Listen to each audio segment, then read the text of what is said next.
서론이고 통일연구, 그 다음에 외국인 유학생 대상의 교양 수업이고 외국인 유학생 대상의 교양 영어 수업, 그 다음에 연구 방법, 결론으로 이렇게 있습니다. 선생님 문장인데요. 이거는 어떤 뜻이냐면은 외국 유학생이 점점 시간이 가면서 증가한다는 뜻인데 코로나 시기에는 좀 주춤했다가 이제 다시 코로나가 지나면서 2023년도에는 20만 5,167명으로 늘어나게 되었습니다. 그 가운데 또 베트남 학생이 7만 212명으로 가장 많았고 그 다음에 중국인 학생이 6만 3,859명 이런 수로 나타났다고 볼 수가 있습니다. 제가 그 연관 대상으로는 교양영어 수업에서 외국인이 이제 같이 듣는 경우에요. 대부분의 경우에는 한국인만 대상으로 교양영어를 수행하거나 아니면 외국인 전체로만 두고 교양영어 수업을 진행하는데 제가 이번 학기에 맡은 클래스는 외국인 학생과 한국인이 동시에 수업을 듣는 경우 이런 경우는 좀 드물긴 하지만 종종 일어나긴 하죠. 그래서 이제 그 외국인 학생과 한국인 학생을 대상으로 해서 과연 그 교수자에 대해서 얼마큼 만족을 하는지 또 수업에 대해서 효율성은 어떤지를 한번 비교하고 또 분석해 보았습니다. 유학생 대상의 교양 수업을 우리가 살펴보면요. 유학생 대상으로 교양 수업을 우리가 KCI에서 검색을 하면은 많이 나오긴 하는데 다 한국어와 관련된 교양 수업이 대다수를 이루고 있습니다. 그도 그럴 것이 외국인 학생이 한국에 들어오면은 한국어 교양 수업을 학위 과정이건 비학위 과정이건 듣게 한 다음에 그 다음에 이제 한국어가 좀 익숙해지면은 전공 과목으로 들어가는 게 어느 정도의 정석으로 우리가 생각할 수 있기 때문입니다. 그렇지만 우리가 그 외국인 유학생과 교양 영어라는 검색어로 KCI에서 검색을 하면 한 3배 정도가 나온다고 볼 수 있습니다. 즉 교양 영어에서는 외국인 학생이 교양 영어를 들을 필요성이 한국인에 비해서 덜하겠죠. 왜냐하면은 우리나라에 들어오는 유학생들은 이미 영어에 대한 어느 정도의 그 기준선을 넘은 학생이고 또 나라마다 다르겠지만 국가마다 다르겠지만 중국이나 동양어권은 다르겠지만 서양어권에서는 영어 점수를 어느 정도는 필요로 하고서 이제 우리나라에 들어오기 때문에 영어를 교양 영어로 가르칠 필요성이 이제 덜하기 때문에 외국인 유학생 교양 영어로 이제 검색해봤을 경우 연구 논문도 한국어에 비해서 협소하다는 것을 우리가 볼 수가 있습니다. 이거는 유학생 대상의 교양 영어 수업에 대해서 연구를 한 것인데요. 3건이 있습니다. 하나는 김경란 선생님께서 중국인만 이루어진 반에서 교양 영어 토익을 가르칠 때 어떤 현상이 일어나졌나 라고 연구를 했는데 한국어와 영어 유창성에 있어서 어려움을 겪고 있고 중국인의 영어 유창성이 중국 및 초급보다 낮은 수준이었다라고 했습니다. 그도 그럴 것이 중국에서는 토익을 공부할 필요성이 일본이나 한국보다는 훨씬 덜하겠죠. 그래서 이제 학생들이 토익이 뭔지에 대해서 잘 모를 수도 있고 그리고 또 한국인 선생이 토익에 대해서 영어를 강의하면은 중국의 학생이 한국으로 유학 와서 들었을 때 혼돈을 좀 가질 수도 있을 거라는 생각이 듭니다. 그리고 또 두 번째 논문은 이지연 선생님을 들을 수가 있는데요. 이지연 선생은 비대면 상황이었죠. 코로나 시대에 비대면 상황에서 유학생을 대상으로 한 교양 영어 수업에 관한 연구로서 읽기 중심으로 중국인 37명, 베트남 8명, 몽골인 1명, 러시아 1명으로 해서 전체적으로 다 외국인으로 구성된 반에서 이제 수업이 어땠나 이런 걸 연구했습니다. 하지만 이지연 선생님도 이제 건의사항을 하시기를 뭐라고 했냐면 국내 학생들과 유학생들이 같이 듣는 수업 환경이었다면 학생들의 반응이 달라질 수 있었을 것이라고 판단을 이렇게 했다는 것입니다.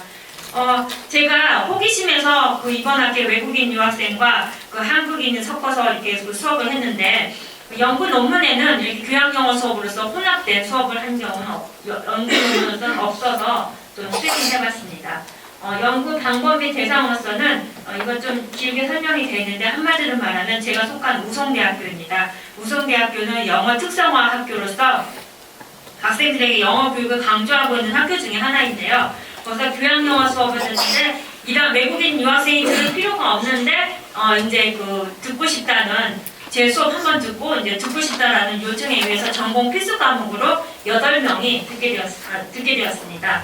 나는 총 36명의 학생이 수강을 했는데 그 한국인이 28명, 유학생이 8명이었고 유학생의 그 구성도를 살펴보면은 방글라데시에서 2명, 요르단에서 1명, 인도에서 2명, 카자흐스탄에서 2명, 러시아에서 1명 이렇게 수업을 듣게 되었습니다. 그리고 이제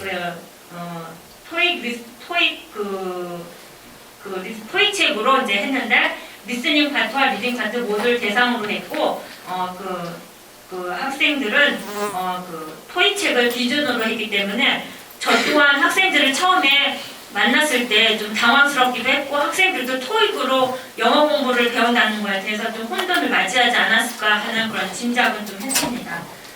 본 수업에서는 토익 책으로 이제 했고 그다음에 리스닝과 리딩 파트 모두에 걸쳐서 시행을 했습니다. 시행 기간은 3월 2일부터 2023년도죠. 2023년도 3월 2일부터 5월 11일까지 학습한 내용을 중심으로 설문을 진행하였습니다.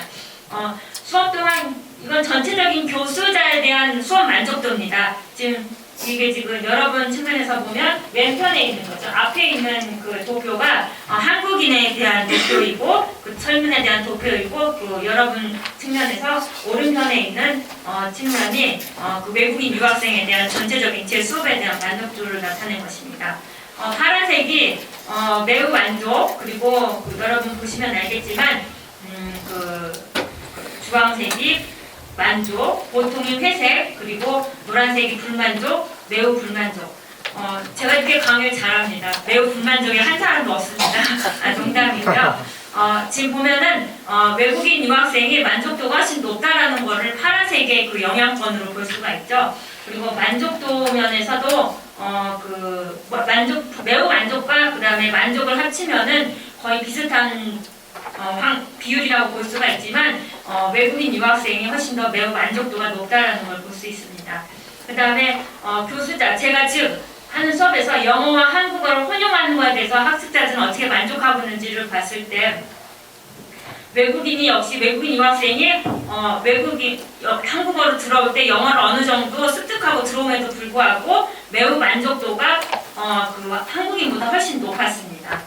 다음은 교수자의 유학생과 한국인 학생과의 수업 시간에 평등하게 대해줬는가, 너무 한쪽에만 더 편견을 해서 가르쳤는가, 아니면 불평등하게 나를 대우해줬는가, 여기에 대해서 우리가 설문을 했을 때 그 외국인 유학생은 매우 그렇다가 75%, 나와 있는 수치는 퍼센티지를 나타내는 겁니다. 75%가 매우 그렇다라고 했고 또 한국인은 매우 그렇다가 한 60% 정도가 매우 그렇다라고 했습니다. 그리고 보통이라고 한 경우도 한국인 학생은 14.28%가 나오는 것을 볼 수가 있습니다. 교수자로부터 가장 많이 배운 점은 뭐냐라고 물어봤을 때 여기 보면은 한국인 학생은 다양하게 나오죠. 문화를 먼저 배웠고 문화가 28.57%, 영어도 배웠다고 생각을 하는 거죠. 제가 이제 영어와 한국어를 통역하면서 했는데 영어는 14.28%, 글로벌 마인드, 협동심, 영어 자극이 가장 이렇게 여러분이 볼 때 두드러진 거라고 볼 수가 있는데 외국인 유학생은 문화를 가장 많이 배우고 그 다음에 글로벌 마인드를 가장 많이 배웠다고 이렇게 봤습니다. 자, 그렇다면 7번, 8번은요. 나와 있는 여기서 7번, 8번은 수업 시간에 좀 아쉬웠던 점이거나 건의할 사항이 뭔가를 이렇게 물어봤는데 그 한국인 학생에 대한 설문조사를 보면은 한국인 학생은 한국어가 100%가 아니기 때문에 불편한 점도 있었다. 한국인 학생이. 그렇다고 또 주목할 점은 외국인이 영어를 잘해서 학점 따기 힘들다. 이게 바로 2건이나 나왔습니다. 그리고 또 그 외국인 학생과 그 한국인 학생이 공통적으로 나온 거는 자리를 정해서 옆자리가 한국 학생이어도 괜찮을 것 같다. 외국인 학생이어도 괜찮을 것 같다. 이게 가장 많이 나왔는데 서로 의사소통을 많이 해서 좀 영어 능력을 늘렸으면 한다라는 점이었습니다. 그리고 이제 외국인 학생이 유학생이 아쉬운 점이 뭐냐라고 했을 때 그룹 워크를 조금 했으면 좋았을 것 같다. 또 그 한국 학생과 같이 그 커뮤니케이션이 조금 더 그 참여자들 가운데 더 있었으면 좋았다라고 했습니다. 그리고 또 다음 사항은 다음에 이어지는 그래프는요. 이제 수업에 대한 효율성에 대해서 물어봤습니다. 도표는 아까와 같이 그 여러분의 왼편에 있는 것이 그 한국인 학생이고 오른편에 있는 것이 유학생입니다. 그 다국적 학생의 혼합 수업 만족도에 대해서 수업에 대한 만족도를 가졌을 때 여기 보면은 한국 학생과 혼합 수업 만족도에서는 매우 만족이 25%, 그다음에 만족이 46.43% 나왔습니다. 그리고 한국 학생과 혼합 수업에 대한 만족도를 유학생들은 어떻게 생각하냐라고 했을 때 매우 만족, 그다음에 만족 이렇게 나왔죠. 그리고 한국 학생은 매우 불만족도 3.57%가 나왔고 불만족도 7.14%가 나왔습니다. 여러분, 네, 이 불만족은 성적에 관한 거와 관련된다고 볼 수가 있습니다. 교재에 대한 만족도도 이렇게 보면은 그 유학생은 좀 밋밋한데 한국 학생은 그 다양하게 펼쳐졌다는 걸 볼 수가 있습니다. 그럼 시험 평가에 대해서는 어떻게 느끼냐라고 했을 때 한국 학생은 보통도 있었고 그 다음에 한국 학생은 보통이었고 평가에서는 만족을 많이 했지만 시험에 대한 만족도에서 유학생들은 보통이 많이 주를 이루는 격이었습니다. 그러면 한국인 학생의 건의사항이 좋았던 점을 이제 말을 하겠을 때 어떤 점이 좋았냐면 외국인과 함께 진행할 수업에서 한국어 교재를 사용해 어려움이 생기는 것 같았다. 이렇게 건의사항을 했고요. 그 다음에 좋았던 점으로는 발표를 많이 시켜서 학생들이 참여하는 수업이라는 점이 좋았다. 이런 식으로 했습니다. 그 다음에 유학생의 건의사항이 좋았던 점은 다른 책이 조금 좀 시간이 짧았으면 좋겠다. 3시간에 이어서 했는데 시간이 좀 짧았으면 좋겠다. 다른 책을 사용했으면 좋겠다. 외국인한테 토익책은 좀 낯설지요. 그리고 여기 보면 좀 교수자가 긍정적이고 또 가르치려고 하는 의지가 있었다. 친절했다. 재밌었다. 제가 재밌다고 했는데 어떤 점이 재밌었는지는 잘 모르겠습니다. 결론적으로 보면은 결론으로 들어갑니다. 그 만족도 면에서 볼 때 제 그 만족도 면에서는 유학생이 조금 더 높았어요. 하지만 그 결과를 보면은 첫 번째는 교수자의 교수법을 통해 얻은 결론은 한국인 학생과 유학생 모두 유사하게 설문을 하는 경향이 있었지만 수업 방법에 있어서는 유학생의 만족도와 효율성이 더 높고 영어 자체보다는 문화나 글로벌 마인드처럼 지식 자체가 아니라 교수법의 문화를 배우는 배경으로 한 것에 만족도의 효율성이 높았고 반면에 한국인 학생은 교수법이나 문화의 습득 단계를 건너뛰어 유학생들로부터 영어 자극, 영어 습득 측면에서 주로 만족도와 효율성이 높다고 설문하였습니다. 서술형에서 한국인 학생이 성적에 예민하게 작용하여 유학생들은 영어 자극 이외에도 의식하였는데 학습자들에 대한 학습자의 수업을 통한 만족도와 효율성 설문 분석 결과 한국인 학생들이 유학생과 같이 수업 듣는 것이 다소 불만족을 표현하였는데 그 이유는 시험, 평가 때문에 그런 것이고 점수의 영향을 의식한 것으로 추측할 수 있습니다. 또한 유학생은 교재의 만족도와 본 과목을 통해 영어를 얼마만큼 배웠는지에 대해 비슷한 설문 결과를 이룬 반면에 한국인은 영어에 대한 자신감이 생기고 영어가 많이 늘었다고 생각하지만 원하는 만큼의 영어를 배우지 못했다고 생각했습니다. 결론적으로 유학생은 교수자의 교수법이나 수업의 만족도에 있어서 첫 단계로 문화 이해와 글로벌 마인드 의식을 지향점으로 배우고 있는 반면 한국인 학생은 이미 교수자나 수업에 대해 문화 단계를 넘어서 지식 습득의 단계로 접어들었다고 볼 수도 있고 한국인 학생이 초중고학교에서부터의 교육 방법의 차이 가운데 하나인 점수 지향의 학습 방법을 벗어나지 못할 그 영향을 받고 있다고도 추측할 수 있습니다. 제 발표는 여기까지입니다. 일단 교수님께서 연구하신 그 유학생과 한국인의 혼합형 그 교양영어를 그러니까 교양영어 수업에 대해서 연구하신 것에 대해서는 국내에서 없다고 하셔서 굉장히 우리 연구의 지평을 넓혀주시고 그런 점에 대해서는 굉장히 교수님 좋은 거죠? 네, 존경을 표합니다. 제가 좀 죄송한데 좀 말을 좀 더듬는 것 같습니다. 예, 계속 잠을 못 자고 일을 하다 와서요. 학교에서 조금 이해해 주시리라 믿으면서 저는 이제 교수님의 이 논문에 대한 구체적인 질문보다도 사실 외국어 교양, 특히 교양 영어라고 하면은 우리 모두의 굉장히 고민거리입니다. 사실 이 시대에 지금 현재 와서 아까 그 교수님께서 말씀하실 때 토익 내용을 가지고 외국인 학생과 이제 강의를 하셨다. 또 어떤 분의 뭐 연구도 중국인을 대상으로 하는데 토익의 내용을 가지고 하셨다. 저는 거기에 대해서 굉장히 사실은 조금 그 우려를 표하는 입장입니다. 왜냐하면 우리나라의 영어 교육 자체가 지금까지 굉장히 많은 투자를 해왔고 굉장히 많은 인력이 투입되어 왔음에도 불구하고 결과는 대단히 나쁩니다.